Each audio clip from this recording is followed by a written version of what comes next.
హైడ్రా అధికారుల నేతృత్వంలో నూతనంగా రాష్ట్ర ప్రభుత్వం ఏర్పాటు చేసిన ఒక సంస్థ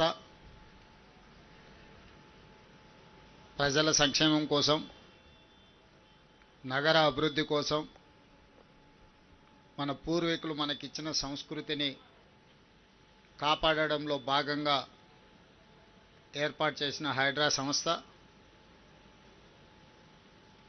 వాళ్ళ విద్యుక్త ధర్మంలో భాగంగా హైడ్రా పోలీస్ స్టేషన్ను ఏర్పాటు చేసుకోవడం జరిగింది. ఈరోజు ఆ హైడ్రా పోలీస్ స్టేషన్ ప్రారంభోత్సవ కార్యక్రమంలో నాతో పాటు నగర మేయర్ గద్వాల విజయలక్ష్మి గారు, రాజ్యసభ సభ్యులు అనిల్ కుమార్ యాదవ్ గారు, శాసన మండలి సభ్యులు అద్దంకి దయాకర్ గారు, డిప్యూటీ మేయర్ శ్రీలత శోభన్ రెడ్డి గారు, special chief secretary home Ravi Gupta గారు, అదేవిధంగా హైడ్రా కమిషనర్ రంగనాథ్ గారు, ఇతర అధికారులు, అదేవిధంగా మున్సిపల్ సెక్రటరీ ఇలంబర్తి గారు, పోలీస్ శాఖ అధికారులు, మున్సిపల్ శాఖ అధికారులు, విద్యుత్ శాఖకు సంబంధించిన అధికారులు, ఇతర ప్రభుత్వ అధికారులందరూ కూడా ఈ కార్యక్రమంలో పాల్గొని రాష్ట్ర ప్రభుత్వం ఒక మంచి ఆలోచనతోని ఈ నగర ప్రజలకు 450 సంవత్సరాలు కలిగిన ఈ నగరాన్ని పరిరక్షించడానికి, ఈ నగర ప్రజల యొక్క అవసరాలను, ఆర్థిక అభివృద్ధి కోసం తీసుకున్న నిర్ణయాన్ని ఈరోజు మీడియా మిత్రుల సమక్షంలో చర్చించుకొని భవిష్యత్ కార్యాచరణను నిర్ణయించుకోవడానికి ఏర్పాటు చేసిన అధికారులందరినీ కూడా మనస్ఫూర్తిగా నేను అభినందిస్తున్నా. మీకు అందరికీ తెలుసు, స్వతంత్రం వచ్చిన తర్వాత భారతదేశం యొక్క పరిపాలన ఎట్లా ఉండాలి, ప్రజలకు ప్రజాస్వామిక హక్కులనే కాకుండా ప్రాథమిక హక్కులను ఏ విధంగా అందించాలన్న ఆలోచనతోటి ఆనాటి నేషనల్ గవర్నమెంట్ రాజ్యాంగాన్ని పరిరక్షించడానికి, రాజ్యాంగాన్ని రాయడానికి డాక్టర్ బాబాసాహెబ్ అంబేద్కర్ గారి నేతృత్వంలో ఒక కమిటీని ఏర్పాటు చేసి భారత రాజ్యాంగాన్ని మనం రచించుకోవడం జరిగింది. ఆనాడు మన దేశ ప్రజలు స్వీకరించిన భారత రాజ్యాంగాన్ని పరిపాలన క్రమంలో దాదాపుగా 76 సంవత్సరాలలో 100కు పైగా రాజ్యాంగ సవరణలు చేసుకుంటూ సమాజంలో ఉన్న సమస్యలను ఎదుర్కొంటూ ఆ సమస్యల్ని పరిష్కరించుకోవడం కోసం రాజ్యాంగాన్ని సవరించుకుంటూ ప్రపంచ దేశాల ముందు మన దేశం ఒక బలమైన దేశంగా, ప్రజాస్వామిక దేశంగా, ప్రజల యొక్క హక్కులను కాపాడడానికి అవసరమైతే ఎంత సాహసోపేతమైన నిర్ణయమైనా తీసుకుంటామని చెప్పి మన భారత రాజ్యాంగం నిరూపించడం జరిగింది. మరి మనము రాజ్యాంగాన్ని సవరించుకొని ప్రజలకు ఒక మంచి పరిపాలన అందించాలని పారదర్శకమైన విధానాలతో ముందుకు వస్తున్నప్పుడు తెలంగాణ రాష్ట్రంలో మన పరిపాలనలో అవసరమైన మార్పులను తీసుకురావాల్సిన బాధ్యత పాలకులుగా మా మీద ఉన్నదని నేను భావించిన. ఆనాడు కులీ కుతుబ్ షాయిలు కావచ్చు, నిజాం సర్కార్ కావచ్చు, ఆ తర్వాత స్వతంత్ర భారతదేశంలో ఒక ప్రత్యేక రాష్ట్రంగా ఉన్న హైదరాబాద్ రాష్ట్రం కావచ్చు, ఉమ్మడి ఆంధ్రప్రదేశ్ రాష్ట్రం కావచ్చు, ఈనాడు తెలంగాణ రాష్ట్రం కావచ్చు, చాలామంది ముఖ్యమంత్రులుగా బాధ్యతలు నిర్వహించారు. వాళ్ళందరూ కూడా వివిధ సందర్భాలలో రాష్ట్రానికి అవసరమైన చట్టాలను, శాసనాలను చేసుకుంటూ వచ్చారు. గ్రేటర్ హైదరాబాద్ మున్సిపల్ కార్పొరేషన్ నుంచి హైదరాబాద్ మెట్రో డెవలప్మెంట్ అథారిటీ వరకు రకరకాల సందర్భాలలో రకరకాల నిర్ణయాలను సవరించుకుంటూ ఈరోజు ఒక మంచి పరిపాలన అందించే స్థాయికి మనం ఎదిగినాం. అదేవిధంగా 1908లో ఆనాడు వచ్చిన వర్షాలు, వరదలు నిజాం సర్కార్ ప్రభుత్వాన్ని కదిలించి వేసింది. నిజాం కకావికలమైపోయిన హైదరాబాదు నగరాన్ని చూసి బోరున విలపించి ఈ వరదలను, ఈ మానవాళి యొక్క నాశనాన్ని నివారించాలి, నిలువరించాలని ఒక గొప్ప ఆలోచన చేసి 1908లో వచ్చిన వరదలో వేలాది మంది ప్రజలు ఆనాటి హైదరాబాద్ రాష్ట్ర పౌరులు చనిపోతే నిజాం ఒక గొప్ప ఆలోచన చేసి మోక్షగుండం విశ్వేశ్వరయ్యను ప్రపంచంలోనే టెండర్లు పిలిచి ఈ వరదలను నియంత్రించడానికి నిలువరించడానికి హైదరాబాదు నగరాన్ని సుందరీకరించడానికి ఒక గొప్ప ఆలోచన చేసి వారు అడుగు ముందుకేశారు. 1908లో వారు మొదలుపెట్టిన మోక్షగుండం విశ్వేశ్వరయ్య అందించిన ఒక గొప్ప కట్టడాలే ఈరోజు మూసీ నది, అదేవిధంగా ఉస్మాన్ సాగర్, హిమాయత్ సాగర్. ఎక్కడో వికారాబాదులో పుట్టే మూసీ నది, ఈసా నదులను, రంగారెడ్డి జిల్లా నుంచి వచ్చే ఈసా నదులను, ఈ నదులను ఒడిసి పట్టాలి, ఈ నీళ్లు వరదగా మారొద్దు, ఈ వరద ప్రజల ప్రాణాలు తీయొద్దన్న ఆలోచనతోటి ఆనాడు కోట్ల రూపాయలు ఖర్చు పెట్టి నిజాం ప్రభువులు నిర్మించిన ఉస్మాన్ సాగర్, హిమాయత్ సాగర్తో పాటు ఈరోజు మూసీ అని మనం చెప్పుకునే పురాణాపూల్ బ్రిడ్జ్ నుంచి మొదలు పెడితే ఈరోజు ఉస్మానియా హాస్పిటల్ కావచ్చు, హైకోర్టు కావచ్చు, ఉస్మానియా యూనివర్సిటీ కావచ్చు, ఇవాళ చెప్పుకుంటూ వెళ్తే హైదరాబాదు నగరంలో గొప్ప గొప్ప నిర్మాణాలు ఆనాడు నిజాం సర్కార్ ఒక గొప్ప పరిపాలనకు దర్పంగా మనకు నిర్మించి అందించడం జరిగింది. కులీ కుతుబ్ షాయిలో నిర్మించిన చార్మినార్ నుంచి మొదలు పెడితే ఈనాటి హైటెక్ సిటీ వరకు వివిధ సందర్భాలలో మన నగరాన్ని మనం పునరుద్ధరించుకుంటూ అభివృద్ధి చేసుకుంటూ ముందుకు వెళ్ళినాం. అయితే చరిత్రలో చాలాసార్లు ప్రజలు నగరానికి వలస వచ్చినా కొద్దిగా మన పూర్వీకులు మనకు సాంప్రదాయబద్ధంగా అందించిన ప్రాంతాలను వదిలేసి కొత్త కొత్త ప్రాంతాలను అభివృద్ధి చేసుకుంటూ వెళ్తున్నాం. ఓల్డ్ సిటీ అంటే మనకు సంబంధం లేదన్నట్టు, లేకపోతే పాత నగరం అంటే అదేదో వెనుకబడిన నగరంగా మనం ఆలోచన చేస్తూ కొత్తగా నగరాన్ని విస్తరించుకుంటూ ముందుకు వెళ్తున్నాం. ఇది కొంత కాలం తర్వాత మనకున్న సంపద ఏదైతే ఉన్నదో, సహజ వనరుల సంపద కావచ్చు, లేకపోతే పూర్వీకులు మనకు అందించిన గొప్ప కళాఖండాలు, గొప్ప గొప్ప కట్టడాలు కావచ్చు, కాలగర్భంలో కలిసిపోతాయి. అందుకే నేను ఆలోచన చేసి మన నగరాన్ని పునరుద్ధరించుకోవాలి. ఇది ఓల్డ్ సిటీ కాదు, ఇది ఒరిజినల్ సిటీ. ఈ సిటీని పునరుద్ధరించుకోవాలి, దీన్ని కాపాడుకోవాలని ఆలోచన చేసి ఈరోజు వివిధ శాఖల మధ్యలో సమన్వయం లేదు. ఈరోజు ఇక్కడ చాలామంది పోలీస్ అధికారులు, పోలీస్ డిపార్ట్మెంట్లో మనం యాంటీ కరప్షన్ బ్యూరోని తెచ్చుకున్నాం, విజిలెన్స్ అండ్ ఎన్ఫోర్స్మెంట్ని తెచ్చుకున్నాం, సిఐడిని తెచ్చుకున్నాం. ఈ విధంగా రకరకాలుగా ఆక్టోపస్ తీసుకొచ్చుకున్నాం, ఎస్ఐబి తీసుకొచ్చుకున్నాం. ఇవన్నీ కూడా ఒకేసారి 1956లో ఉమ్మడి రాష్ట్రంగా ఏర్పడ్డ రోజు మనం నిర్ణయాలు తీసుకోలేదు. ఎట్లెట్లా మన అవసరాలు, మన పరిస్థితులు, ప్రజలకు ఏ విధంగా మనము పరిపాలనను అందుబాటులోకి తీసుకురావాలని ఆలోచన చేసినప్పుడు ప్రతి సందర్భంలో కొన్ని కొత్త శాఖలను మనం నిర్ణయం తీసుకుంటూ కొత్త శాఖలను ఏర్పాటు చేసుకుంటూ పరిపాలనను బలోపేతం చేసినాం. అందుకే ఈరోజు మున్సిపల్ శాఖ కావచ్చు, ఎలక్ట్రిసిటీ డిపార్ట్మెంట్ కావచ్చు, ఇరిగేషన్ డిపార్ట్మెంట్ కావచ్చు, పోలీస్ డిపార్ట్మెంట్ కావచ్చు, ఇట్లా చాలా శాఖల మధ్యలో సమన్వయ లోపం వల్ల సమస్య వచ్చినప్పుడు ఎవరి సమస్యను పరిష్కరించాలి, ఎవరి సమస్యను ముందుగాల వెళ్ళాలి అనే దాంట్లో కూడా కొంత ఇబ్బందులు ఏర్పడుతున్నాయి. వీటన్నిటిని నేను ముఖ్యమంత్రిగా పదవి చేపట్టిన తర్వాత మున్సిపల్ శాఖ నా దగ్గరనే ఉండడం, ఈ నగరం యొక్క అభివృద్ధి మీద ప్రత్యేకమైన దృష్టి పెట్టాలని ఆలోచన చేసినప్పుడు శాఖల మధ్య సమన్వయం ముఖ్యమంత్రిగా నేను చెప్పినా కూడా సరైన విధంగా మనం ఆశించిన మేరకు ఫలితాలు రాలేదు. అందుకే అధికారులతోని అదేవిధంగా అనుభవజ్ఞులతో నేను మాట్లాడినా దీనికి పరిష్కారం ఏంది అని. అదేవిధంగా బెంగళూరులో మన జరిగిన సమ్మర్లో 1600-1700 ఫీట్లు బోరేసిన తాగునీళ్లు లేక గొప్పగా అభివృద్ధి చెందిన బెంగళూరు నగరాన్ని నుంచి పెద్ద పెద్ద సంస్థలు వలసలు పోయే పరిస్థితి వచ్చింది. బెంగళూరు ప్రకృతి పరంగా చాలా గొప్పగా ఉంటుంది, కానీ మొత్తం కాంక్రీట్ జంగులు అవ్వడం వల్ల, అక్కడ చెరువులను పరిరక్షించుకోకపోవడం వల్ల, నీటి నిల్వలను ఒడిసి పట్టుకోకపోవడం వల్ల బెంగళూరు నగరము దాదాపుగా మొన్నటి ఎండాకాలంలో తాగడానికి నీళ్లు లేక విలవిలలాడి బెంగళూరు నగరంలో ఉన్న ప్రజలు వలసపోయే పరిస్థితి వచ్చింది. అదేవిధంగా ముంబైలో చిన్న వర్షం వస్తే అతలాకుతలం అయిపోయే పరిస్థితి వచ్చింది. అక్కడ ఏ సంస్థలు పనిచేయలేని పరిస్థితి. మీకు అందరికీ తెలుసు, చెన్నైలో వరదలు వస్తే 2 ఫ్లోర్లు 3 ఫ్లోర్లు నగరమంతా మునిగిపోయే పరిస్థితి. అదేవిధంగా ఢిల్లీ కాలుష్యంతో పార్లమెంటే కాదు, ప్రభుత్వ పాఠశాలలే కాదు, ప్రభుత్వ కార్యాలయాన్ని కూడా సెలవులు పెట్టే పరిస్థితి.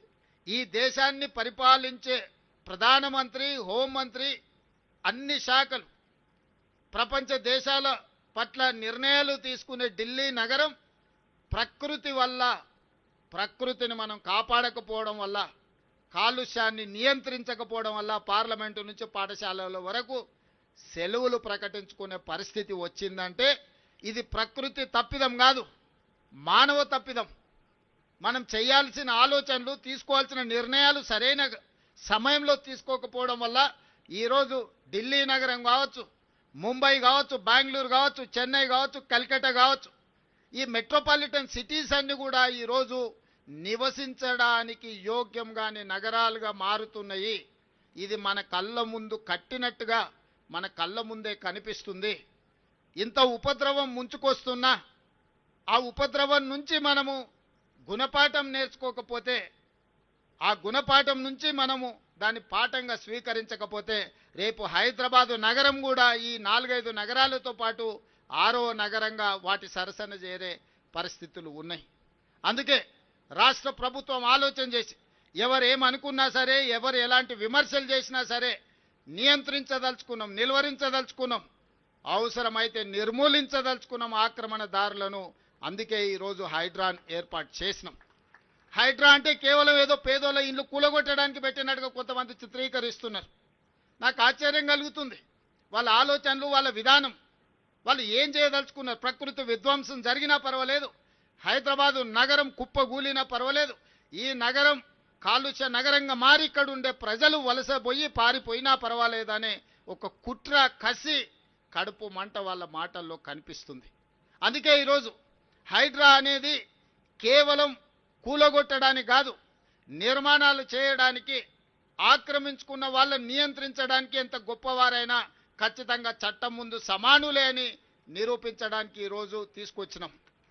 ఈరోజు మీకు అందరికీ తెలుసు, ఇవాళ Hyderabad disaster response and assets protection agency, దీంట్లో డిజాస్టర్ మేనేజ్మెంట్ ఉంది, అసెట్ ప్రొటెక్షన్ ఉంది, ప్రతి ఒక్క పని ఇందులో ఉన్నది. ఈ డిజాస్టర్ మేనేజ్మెంట్లో మనకు అకాల వర్షాలు వచ్చినప్పుడు వరదలు వస్తున్నాయి. చిన్న వర్షం వస్తే హైదరాబాదు నగరం రోడ్ల మీద నీళ్లుండి గంటల కొద్ది ట్రాఫిక్ ఆగిపోతుంది. సామాన్య ప్రజలు ఎంతో ఇబ్బందికి గురవుతున్నారు. ఈ మధ్యకాలంలో వర్షాలు, వరదలు వచ్చినప్పుడు ఇళ్లలకు నీళ్ళు వచ్చి 2 ఫ్లోర్లు నీళ్ళు వచ్చి జీవితకాలం కష్టపడి సంపాదించుకున్న తిను బండారాల నుంచి ఉప్పు, పప్పు, బెల్లం, చింతపండు నుంచి మొదలు పెడితే వాళ్ళు కొనుక్కున్న టీవీలు, సైకిల్ మోటార్లు, లేకపోతే పిల్లల చదువులు, పిల్లల సర్టిఫికెట్లు, కట్టు బట్టలతో సహా నీళ్ళల్లో మునిగిపోయి పేదలకు అన్యాయం జరిగింది. ఆనాడు కుటుంబానికి 10,000 ఇస్తామని అన్నారు. 10 లక్షల ఆస్తి నీళ్ళల్లో మునిగిపోయి కన్నీరు మున్నీరైతున్న కుటుంబాలకు 10,000 రూపాయలు ఏ మూలకు సరిపోతాయి ఆలోచన చేయండి. ఇంతకుముందే మన వాళ్ళు చూపించారు. చివరికి ఆనాడు నిజాం కట్టిన ఉస్మానియా హాస్పిటల్, లక్షలాది మంది పేదలకు వైద్యాన్ని అందించే ఉస్మానియా హాస్పిటల్ చిన్న వర్షం వస్తే వరదల ఉస్మానియా హాస్పిటల్ మునిగిపోయింది. ఇవాళ కాలనీలే నీళ్ళల్లో మునిగిపోతున్నాయి. మరి వీటన్నిటి నుంచి ప్రజల్ని కాపాడాల్సిన బాధ్యత ఈ ప్రభుత్వానికి లేదా? ఈరోజు రోడ్ల మీద చిన్న గాలి వస్తే ఆ గాలికి చెట్లన్నీ ఇరిగి రోడ్ల మీద పడుతున్నాయి, కరెంటు స్తంభాలన్నీ ఇరిగిపోయి పడుతున్నాయి, కరెంటు పునరుద్ధరించలేని పరిస్థితి, కాలనీలకు రోజుల కొద్దీ కరెంటు ఇవ్వలేని పరిస్థితి. ఇదే కాదు, బలవంతులు గేటెడ్ కమ్యూనిటీ అనో లేకపోతే రాజకీయంగా పెద్దలం అనుకున్నోళ్ళు చిన్న చిన్న బస్తీల రోడ్లకు గోడలు అడ్డం కట్టి పేదవాళ్ళు మా కాలనీల వైపే రావద్దు, చూడొద్దు అన్నట్టుగా వాళ్ళు అధికారాన్ని అడ్డం పెట్టుకొని ఈరోజు పేదలకు ఇబ్బంది కలిగిస్తున్నారు. అందుకే వీటన్నిటిని పరిష్కరించడానికి ఈరోజు హైడ్రా కూలగొట్టడానికే ఉంది అని అపోహలు ఏవైతే కల్పిస్తున్నారో, హైడ్రా అనేది ఈరోజు వర్షాలు వస్తే నిమిషాల మీద రోడ్ల మీద కూలిన చెట్లను అడ్డు తొలగిస్తున్నారు. నిమిషాల మీద మీకు కట్టైన మీ కాలనీలకు రాని కరెంటును పునరుద్ధరించే పని చేస్తున్నారు. రోడ్ల మీద నిలబడ్డ నీళ్లను ముందుగానే టెక్నాలజీ వాడి ఏ ప్రాంతంలో 5-6 గంటల తర్వాత ఒక రోజు ముందే ఎక్కడ వర్షం అత్యధికం ఉంది అని అంటే ఆ ఏరియాలో హైడ్రా సిబ్బంది అందరూ సంసిద్ధంగా ఉండి ట్రాఫిక్ను స్ట్రీమ్ లైన్ చేయడమే కాదు, వరదలు వస్తే ఎట్లా ఎదుర్కోవాలి, బురదలో ఎవరైనా చిక్కుకుంటే వాళ్ళని ఎట్లా కాపాడాలి అనే ప్రణాళికలు కూడా ఈరోజు హైడ్రా సిబ్బంది నిరంతరం పనిచేస్తారు. ఇవాళ వేలాది మంది హైడ్రాలో పనిచేస్తున్నారంటే ఇవాళ 1,20,00,000 మంది నగరంలో ఉన్నవాళ్ళు Hyderabad outer ring road inside core urban reason, ring road లోపల ఉన్న నగరం ఈరోజు 1,20,00,000 మంది ప్రజలు ఉన్నారు. 940 చెరువులు ఉంటే 491 చెరువులు కబ్జాలు గురైపోయినాయి. పెద్ద పెద్ద నాలాలు ఉంటే నాలాలన్నీ మూసుకుపోయినాయి. రోడ్ల మీద ఆక్రమణల గురించి నేను చెప్పాల్సిన పని లేదు. నేను ఈరోజు పౌరులను అడుగుతున్నా, ఈరోజు ట్రాఫిక్ జామ్లకు ఈరోజు రోడ్లను ఆక్రమించుకున్న వాళ్ళు కాదా? ఈరోజు మీరు రోడ్ల మీద గంటల కొద్దీ చిన్న వర్షం వచ్చినా ఆగుతున్నారు అంటే నాలాలను ఆక్రమించుకొని అక్రమ నిర్మాణాలు చేపట్టడం వల్ల మీరు ఇబ్బంది పడుతున్నారు కదా. ఇవాళ విలాసవంతమైన వాటర్ వ్యూ అని లేకపోతే లేక్ వ్యూ అని అపార్ట్మెంట్స్ కట్టుకున్న వాళ్ళు పోయి డైరెక్ట్గా చెరువులో కడుతురు.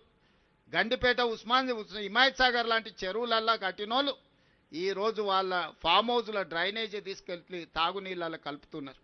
ఇదంతా అధికార దుర్వినియోగం కదా. దీన్ని నియంత్రించాల్సిన బాధ్యత లేదా? ఎవరు అడగకుండా ఉంటే ఇంకా భవిష్యత్తులో ఉన్నాయన్నీ మూసుకపోతే ఇవాళ ఆ నీళ్లు ఎక్కడికి వెళ్ళాలి? నీళ్లు నిలవడానికి చెరువులు ఉన్నాయి, చెరువులకు నీళ్లు వెళ్ళడానికి నాలాలు ఉన్నాయి, ప్రజలు ప్రయాణించడానికి రోడ్లు ఉన్నాయి. ప్రజలు ప్రయాణించే రోడ్లను ఆక్రమించుకుంటారు, నీళ్లు వెళ్లాల్సిన నాలాలను మూసేస్తారు, చెరువులను కబ్జా పెట్టుకుంటారు. ఇవాళ ఆ నీళ్ళు ఎక్కడికి వెళ్ళాలి?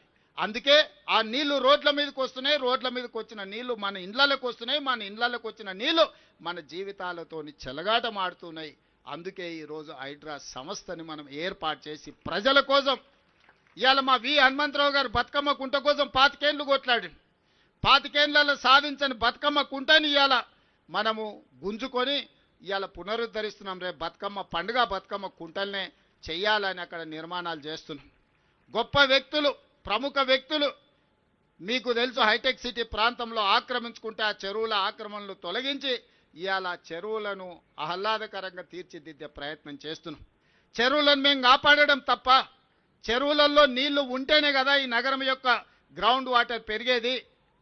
ఎవరైతే మూసీని ఆక్రమణల్ని ప్రోత్సహించిండ్రో, ఎవరైతే మూసీల అక్రమ నిర్మాణాలు చేపట్టినరో, ఎవరైతే చెరువులను ఆక్రమించుకున్నారో, ఎవరైతే నాలాలను ఆక్రమించుకున్నారో వాళ్ళకే హైడ్రా అంటే భయము, హైడ్రా అంటే కోపం. సామాన్య ప్రజలకు కోట్లాది మంది ఇతర ప్రాంతాల నుంచి ప్రతిరోజు 10 లక్షల మంది ఇతర ప్రాంతాల నుంచి హైదరాబాదు నగరానికి వచ్చి పనులు చూసుకొని వెనక్కి వెళ్తున్నారు. గంటల కొద్దీ ట్రాఫిక్లో ఇరుక్కపోతే వాళ్ళ సమయమే కాదు వాళ్ళ పనులు కూడా వృధా అయిపోయే పరిస్థితి ఉంది కదా. ఇవాళ ఈ నగరాన్ని ఇట్లే కాలుష్యానికి వదిలేద్దామా? ఈ నగరాన్ని ఇట్లనే నిర్లక్ష్యానికి బలి చేద్దామా? మీరందరూ ఆలోచన చెయ్యండి. అందుకే ఈరోజు ఎవరు ఏమనుకున్నా సరే ఈరోజు ప్రజలకు అవకాశం ఇచ్చిండ్రు. ఈ అధికారంతో ప్రజలకు మేలు చెయ్యాలన్నదే మా ఆలోచన. ప్రజలకు ఉపయోగపడే నిర్ణయం కొంతమంది వ్యక్తులు కడుపు మంటతో మమ్మల్ని వ్యతిరేకించినా, మమ్మల్ని దూషించినా నేను పట్టించుకోదలుచుకోలేదు. ఇవాళ మీరు చూడండి, చెరువులను, నాలాలను, మూసీలను ఆక్రమించుకున్న పెద్దవాళ్ళను తొలగించి పేదవాళ్లకు ఒక మంచి జీవితాన్ని ఇవ్వాలని 2 బెడ్రూమ్ ఇండ్లు ఇచ్చినాం. ఇవాళ మూసీలో ఉన్న వాళ్ళని ప్రక్షాళన చేయడం ద్వారా ఇవాళ మన నగరానికి ఒక గొప్ప వరం. నేను ప్రపంచ దేశాలన్నీ తిరిగి చూసి వచ్చిన. న్యూయార్క్, న్యూజెర్సీ మధ్యలో హడ్సన్ రివర్ కావచ్చు, లేకపోతే లండన్లో థేమ్ రివర్ కావచ్చు, లేకపోతే సియోల్ నగరంలో ఉన్న రివర్ కావచ్చు, నిన్నగాక మన జపాన్లో నేను చూసి వచ్చిన రివర్ కావచ్చు, దుబాయ్లో కావచ్చు, వాళ్ళందరూ కూడా అంతెందుకు ఇక్కడ నమో గంగే లేకపోతే సబర్మతి రివర్ గుజరాత్లో ఈరోజు బీజేపీ వాళ్ళు యమునా నదిని పునరుద్ధరిస్తాం ఢిల్లీలో అంటారు. గుజరాత్ వాళ్ళు సబర్మతి రివర్ ఫ్రంట్ కట్టుకోవచ్చు, ఉత్తరప్రదేశ్లో గంగా నదిని పునరుద్ధరించుకోవచ్చు, ఢిల్లీ నగరంలో యమునా నదిని పునరుద్ధరిస్తామని చెప్తే అది గొప్ప మాటగా కొంతమందికి వినిపిస్తుంది. మరి మూసీ నదిని పునరుద్ధరించుకుంటే వచ్చే ఇబ్బంది ఏందని నేను అడుగుతున్నా. గొప్పగా మనం బతకాల్సిన అవసరం లేదా? ప్రపంచానికి మూసీ ఆనాడు 100 సంవత్సరాల క్రితం అద్భుతంగా మూసీని సుందరీకరించాడు నిజాం నవాబు. ఈరోజు మూసీ నది పరివాహక ప్రాంతంలో నిర్మించిన గొప్ప కట్టడాలను చూడండి, ఆ బ్రిడ్జ్లను చూడండి, ఆ నిర్మాణాల సంపద చూడండి. ఈరోజు కోటి ఉమెన్స్ కాలేజ్లో వీరనారి చాకలి ఐలమ్మ యూనివర్సిటీకి ఇచ్చిన బ్రిటిష్ రెసిడెన్సీని చూడండి. ఒక గొప్ప మన సంస్కృతిని మనకు అందించారు. వీటన్నిటిని పునరుద్ధరించుకోవాల్సిన బాధ్యత మన మీద లేదా? మనం పునరుద్ధరించుకుంటామంటేనే వీళ్ళకు బాధ అయిపోతుంది, ప్రకృతిని కాపాడుతామంటే వీళ్ళకు దుఃఖం వస్తుంది. ఇవాళ చెరువులను కాపాడినా, నాలాలను ఆక్రమణలు తొలగించినా, రోడ్ల మీద ఉండే అక్రమ నిర్మాణాలను కూలగొట్టినా ఈరోజు నగరం యొక్క శోభ పెరుగుతుంది, ప్రకృతిని కాపాడుతాం కదా. ఈరోజు మేము మూసీని, చెరువులను, నాలాలను, రోడ్ల మీద అక్రమ నిర్మాణాలను తొలగిస్తే రియల్ ఎస్టేట్ పడిపోతుంది, రేవంత్ రెడ్డి వెట్ల గుల కొడతారన్నారు. సరేనయ్యా, మరి రియల్ ఎస్టేట్ పెంచుదామని 400 ఎకరాలు ఎవరికో ప్రైవేట్ కంపెనీకి కట్టబెడితే 20 ఏళ్ళు వీళ్ళు వానికి అప్పచెప్తే 20 ఏళ్ళ తర్వాత నేను కొట్లాడి వెనకకి తెచ్చి ఒక పెద్ద ఐటీ పార్కును డెవలప్మెంట్ చేస్తే లేదు ఇక్కడ ప్రకృతిని కాపాడాలి, ఇక్కడ చెట్టు ఉంది, పుట్టు ఉంది, పాము ఉంది, పిట్ట ఉంది, పాములు ఎట్లా బతుకుతాయి, పిట్టలు ఎట్లా బతుకుతాయని ఈరోజు ఆ 400 ఎకరాలను అడ్డుకుంటారు. అసలు మీ బాధ ఏంది? చెరువులను కాపాడి మూసి ప్రక్షాళన చేసి నాలాల ఆక్రమణలు తొలగించి రోడ్లను తొలగిస్తే ప్రకృతిని కాపాడినట్టు కదా, ఈ నగరాన్ని సుందరీకరించినట్టు కదా. అక్కడికి పోయి అది చేస్తేనేమో రియల్ ఎస్టేట్ పడిపోతుంది అంటారు. ఇక్కడ పెద్ద పెద్ద పరిశ్రమలను తీసుకొచ్చి ఐటీ అండ్ ఫార్మా కంపెనీలను తెచ్చి లక్షలాది ఉద్యోగాలు ఇప్పించి వేల కోట్ల రూపాయల పెట్టుబడులు తీసుకొచ్చి ఒక ఇన్ఫర్మేషన్ నాలెడ్జ్ సెంటర్ని క్రియేట్ చేద్దాం ఒక 400 ఎకరాల అంటే లేదు ఇప్పుడు ప్రకృతి వాడిపోతుంది అంటారు. అంటే వాళ్ళ ఆలోచనలో ఉన్న ఒక విషం, కడుపు నిండా విషం నింపుకొని ఈ ప్రభుత్వాన్ని ముందుకు వెళ్ళనీయొద్దు, ప్రజలకు మేలు జరగనీయొద్దు అన్న ఆలోచన స్పష్టంగా ఇందులో కనిపిస్తుంది. అందుకే ప్రజలే అప్రమత్తం కావాలి. ఈరోజు ప్రజలకే నేను సూచన చేస్తున్నా, ఈరోజు మూసి ప్రక్షాళన చేసుకోవాలన్నా వద్దా మీరు ఆలోచన చేసి నాకు సూచన చేయండి. కబ్జాలు పెట్టుకున్న చెరువులను కాపాడాల్సిన అవసరం ఉందా లేదా? చెరువులను కాపాడకపోతే చెరువుల్లో ఉండాల్సిన నీళ్లు మన రోడ్ల మీదకి మన ఇళ్లలోకి వస్తున్నాయి, ఇట్లనే మునిగి చచ్చిపోదామా? ఈరోజు నీళ్లు ప్రవహించాల్సిన నాలాలలో అపార్ట్మెంట్స్ కట్టుకుంటే ఆ నీళ్ళు ఎక్కడికి వెళ్ళాలి? ఈరోజు వాటిని కాపాడితే ప్రకృతిని కాపాడిన వాళ్ళమైతాం, ఎన్విరాన్మెంట్ని మనము కాపాడిన వాళ్ళమైతాం. ఈరోజు ఎక్కడైతే మన ప్రభుత్వ భూములు ఉన్నాయో అక్కడ మనము ఈరోజు ఫైనాన్షియల్ డిస్ట్రిక్ట్ కానీ నాలెడ్జ్ హబ్ కానీ ఒక 700-800 ఎకరాలలో మనం అభివృద్ధి చేస్తే ఆనాడు కాంగ్రెస్ పార్టీ ఈరోజు లక్షలాది ఉద్యోగాలు వచ్చినాయి, వేలాది కోట్ల రూపాయల పెట్టుబడులు వచ్చినాయి. అందుకే ఈరోజు గచ్చిబౌలి ప్రాంతంలో ఉన్న 400 ఎకరాలు ప్రైవేట్ కంపెనీలకు ఇచ్చిన వెనక్కి తెచ్చినాం. ఈరోజు యూనివర్సిటీ నుంచి తీసుకోలే, ఐఎంజీ భారత అని ఒక ప్రైవేట్ కంపెనీకి ఇచ్చిన భూమిని నేను కొట్లాడి సుప్రీంకోర్టు వరకు కేసు గెలిచి ఆ భూమిని వెనక్కి తెచ్చి ఒక ఐటీ హబ్ని క్రియేట్ చేస్తే ఇంటర్నేషనల్ ఇన్వెస్ట్మెంట్స్ 2,28,000 కోట్ల రూపాయలు తీసుకొచ్చిన నేను సంవత్సరంన్నర లోపల దావోస్ ఇన్వెస్ట్మెంట్స్కి వెళ్ళి వరల్డ్ ఎకనామిక్ ఫోరంలో ఈ రాష్ట్రానికి మన ప్రాంతానికి 2,28,000 కోట్ల రూపాయల పెట్టుబడులు తీసుకొచ్చిన. మరి ఆ సంస్థలు నడవడానికి స్థలాలు ఇవ్వాల్సిన అవసరం లేదా? మన తెలంగాణలో చదువుకున్న యువకులకు లక్షలాది మందికి ఉద్యోగాలు ఇవ్వాలంటే పెట్టుబడులు తేవాల్సిన అవసరం లేదా? ఇవాళ ఐటీ రంగంలో లక్షలాది మంది పనిచేస్తారు, ఐటీ నిపుణులే కాదు, డ్రైవర్లు పనిచేస్తలేరా, వాళ్ళ దగ్గర పనిచేసే వాళ్ళు చేస్తలేరా? ఎంత పరోక్షంగా మనం సపోర్ట్ చేస్తున్నాం. ఇవాళ Ola, Uber, taxi, hotels, restaurants, చిన్న టీ బండి కొట్టు నుంచి మొదలు పెడితే ఐటీ ప్రొఫెషనల్ వరకు ఈ పెట్టుబడులు రావడం వల్ల ఈరోజు బతుకుతున్నారు. ఉద్యోగ ఉపాధి అవకాశాలు ఈరోజు మనం కల్పిస్తున్నాం. 400 ఎకరాలలో 1,00,000 ఉద్యోగాలు వచ్చి దాదాపుగా 50,000 కోట్ల రూపాయల పెట్టుబడులతోని ఈరోజు మనం అభివృద్ధి చేయాలనుకుంటే దాన్ని అడ్డుకుంటారు. ఒక పక్కన నేను రాబోయే రోజుల్లో మా అధికారులను మూసి పరివాహక ప్రాంతంలో ఏమీ లేనివాడు, ఏ విధంగా బతకడానికి అవకాశం లేనోడు ఆ మూసి మురికి కూపంలో మునిగి తేలుతున్నాడు. మూసిలో బతకాలని ఎవరు కోరుకోరు. ఆ దోమల బాధ, మూసి మురికి వాసన, ఇక్కడనే ఎంత వాసన వస్తుందో మీరు చూసిండ్రు కదా. మూసిలో ఎట్లాంటి నరక పరిస్థితులు ఉంటాయో మీరు ఆలోచన చేయండి. అంత నరకంలో బతకాలని ఏ పేదవాడైనా అనుకుంటాడా? ఈరోజు నేను అసెంబ్లీలో అడిగిన ప్రతిపక్షాలు, ఆ మూసిలో నివసిస్తున్న వాళ్ళకి ఏమి ఇద్దామో చెప్పండి. 5 లక్షలు ఇద్దామా, 10 లక్షలు ఇద్దామా, డబుల్ బెడ్రూమ్ ఇల్లు ఇద్దామా, 120 గజాల ప్లాట్ ఇద్దామా, ఇందిరమ్మ ఇల్లు ఇద్దామా? ప్రభుత్వం నుంచి ఒక 10,000 కోట్లు మూసిలో మురికిలో బతుకుతున్న పేదవాళ్ళకు ఒక మంచి జీవితాన్ని నుంచి ఒక మంచి వాళ్ళ పిల్లలకు మంచి పాఠశాల ఇచ్చి వాళ్ళకి చదువుకోవడానికి వసతులు ఇచ్చి వాళ్ళకు ఉద్యోగ ఉపాధి అవకాశాలు కల్పిద్దాం, కలిసి రండి అంటే రారు. మీరు అక్కడి నుంచి వాళ్ళని తరలించొద్దంటారు. మీరేమో జూబ్లీ హిల్స్, బంజారా హిల్స్లు, జన్వాడల లేకపోతే ఎర్రవల్లి ఫామ్ హౌజులలో విశాలమైన భవంతులలో మీరు ఏమో బతుకుతారు. వాళ్ళు మాత్రం మూసీలనే ఆ మురికిలోనే మునిగి చావాలనా అని నేను అడ్డుకునే వాళ్ళని. ఇవాళ నరేంద్ర మోడీ గారు సబర్మతి రివర్ ఫ్రంట్ గుజరాత్లో కట్టుకుంటాడు. ఢిల్లీ బీజేపీ ప్రభుత్వం యమునా నది రివర్ ఫ్రంట్ కట్టుకుంటుంది ఢిల్లీలో. యోగి ఉత్తరప్రదేశ్లో గంగా నది ప్రక్షాళన చేస్తాడు. మరి తెలంగాణ ప్రజలు మూసి ప్రక్షాళన చెయ్యొద్దా? మోడీ గారు చేస్తే గొప్పెట్లా, తెలంగాణ ప్రభుత్వం చేస్తే తప్పెట్లా అని నేను అడుగుతున్నా. మీరు ఆలోచన చేయండి, ప్రజల్ని ఆలోచన చేయమంటున్నా నేను. ఇంకా రాజకీయ నాయకులు మారరు. వాళ్ళ నాయకులు చేస్తే గొప్ప, తెలంగాణ ప్రజలు చేస్తే తప్పు అనే విధానాన్ని ఈరోజు వాళ్ళు తీసుకున్నారు. అందుకే నేను ప్రజల్నే అడగదలుచుకున్నా. తొందరలోనే ప్రజల దగ్గరికి మా అధికారులను, మా ప్రజాప్రతినిధులను పంపిస్తాం. మా నగరంలో ఉన్న మా అనిల్ యాదవ్, మా మేయర్ను, మా డిప్యూటీ మేయర్ను, మా ఎమ్మెల్సీలను, మా దయాకర్ని, అందరిని, మా పొన్నం ప్రభాకర్ని మూసి పరివాహక ప్రాంతంలో ప్రజలతో ఆత్మీయ సమ్మేళనం ఏర్పాటు చేస్తా. వాళ్ళ జీవితాలకు ఒక మంచి వెలుగునివ్వాలనుకుంటున్నాము. ఇవాళ మనం ఫ్యూచర్ సిటీ అని ఒక గొప్ప నగరాన్ని నిర్మించుకోవాలనుకుంటున్నాం. కావాలంటే వాళ్ళందరికీ ఇతర ప్రాంతాల్లో ఇండ్ల పట్టాలిచ్చి వాళ్ళకి ఇండ్లు ఇస్తాము. మూసీలో ఎందుకు ఆ మురికిలో బ్రతకాలి?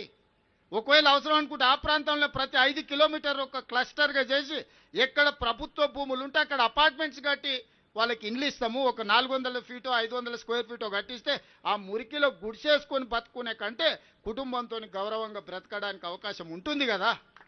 వాళ్ళు వాళ్ళ పిల్లల్ని మంచిగా చదివించుకోవద్దా? వాళ్ళ జీవితాలలో వెలుగు రావద్దా? వాళ్ళు బాగుపడొద్దా? ఏంది కక్ష? నా మీద ఉంటే ఉండొచ్చు, నాతో కొట్లాడుండ్రా. పేదోళ్ళ మీద ఏంది మీ ప్రతాపం? పోయి ఒకరోజు మూసీలో వండుకుంటామన్నారు. ఎవరైనా మూసీలో వండుకున్నారా? వాళ్ళ పార్టీల కార్యకర్తల 3వ అంతస్తులో పోయి అపార్ట్మెంట్లలో నిద్రపోయారు. మూసీలో పండుకొని మూసీ పక్కన మంచం వేసుకొని పండుకోరి. ఆ చాదరగట్టు బ్రిడ్జ్ పక్కన ఈ నుంచి ఆడికి కనిపిస్తుంది, వరుసగా అట్లా పండుకోరి. అంబర్పేటలో శ్మశాన వాటిక ఉంది మూసీ పక్కనే. ఒక 4-5 రోజులు అక్కడనే ఉండండి, అక్కడనే భోంచేయండి, మీకు తెలుస్తుంది ఆ బాధ ఏందో దుఃఖమేందో. అందుకే ఈ వేదిక మీద నుంచి ఈడున్న వాళ్ళకంటే వింటున్న వాళ్ళందరికీ నేను చెప్పదలుచుకున్న, హైదరాబాద్ నగరాన్ని ఆనాడు నిజామే అంత గొప్పగా ఉస్మాన్ సాగర్, హిమాయత్ సాగర్ కట్టి మూసి ప్రక్షాళన చేసి మూసి పరివాహక ప్రాంతంలో అద్భుతమైన కట్టడాలతోని ఉస్మానియా యూనివర్సిటీ నుంచి మొదలు పెడితే ఉస్మానియా హాస్పిటల్ వరకు, హైకోర్టు వరకు, సిటీ కాలేజ్ వరకు, చార్మినార్ ప్రాంతంలో ఉన్న వ్యాపార సంస్థల్ని వారు మనకు ఒక గొప్ప వారసత్వ సంపదగా ఇచ్చిండు. ఈ వారసత్వ సంపదను కాపాడుకొని నగరాన్ని మనం పునరుద్ధరించుకోవాలి. ఇదంతా వదిలేసి కొత్తది నిర్మించుకుంటూ పోతే పాత వారసత్వ సంపద ఏం కావాలి? అందుకే వారసత్వ సంపదను కాపాడుకుంటూ ప్రకృతిని మనము కాపాడుకుంటూ మన నగరాన్ని అభివృద్ధి చేసుకుందాం. ఈ అభివృద్ధిలో భాగంగా హైడ్రా భాగస్వామి అవుతుంది. హైడ్రా అధికారులకు కూడా నా సూచన, మానవీయ కోణంలో మీరు వ్యవహరించాలి. పేదల పట్ల సానుభూతితో ఉండాలి, పెద్దల పట్ల కఠినంగా ఉండాలి. పేదల్ని పెద్దల్ని మీరు ఒకే తాటి మీద కట్టకండి. పేదలను ఏదైనా అనుకోని పరిస్థితుల్లో ప్రభుత్వ భూమిలో కానీ లేకపోతే చెరువులలో కానీ నాలాలో ఉంటే వాళ్ళకి ప్రత్యామ్నాయం చూపిద్దాం.